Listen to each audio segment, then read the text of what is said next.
ভারতের রাজস্থানের মাটিতে বহু রহস্য লুকিয়ে আছে।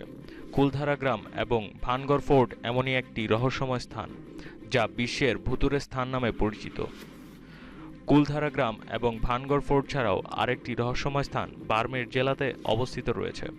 সেটি হল কিরাডু মন্দির। রাজস্থানে খাজুরাহ মন্দির নামে পরিচিত এই মন্দির প্রেমিকদের বিশেষভাবে আকর্ষণ করে।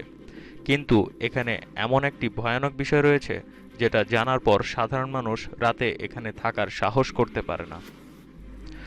বিষয়টি হলো, সন্ধ্যার পর যদি কেউ এই কিরাডু মন্দিরে থাকে, তাহলে সে পাথর হয়ে যায় বা তার মৃত্যু হয়। কিরাডুর এই গল্পটি বহু বছর ধরে প্রচলিত। পাথর হয়ে যাওয়ার ভয়ে এখানে সন্ধ্যার পর কেউ থাকতে সাহস পায় না। প্রচলিত কাহিনীটির পেছনে মূল বিষয়টি হলো একটি মহিলার পাথর মূর্তি, যা কিরাডু থেকে কিছুটা দূরে অবস্থিত সিহনি গ্রামে রয়েছে। বহু বছর আগে কিরাডুতে এক সন্ন্যাসী এসেছিলেন। একদিন তিনি তার শিষ্যদের গ্রামে ছেড়ে চলে যান।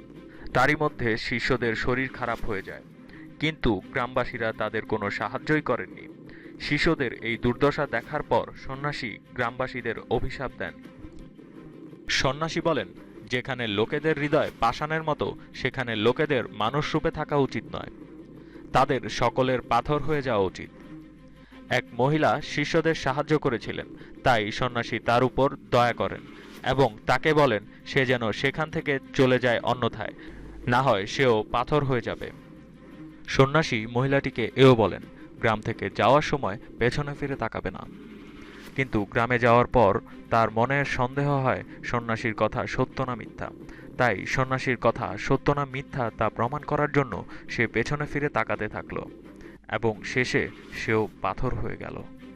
আর এই প্রচলিত কাহিনীটির কারণেই মানুষ সন্ধ্যার পর মন্দিরটিতে যেতে ভয় পায়।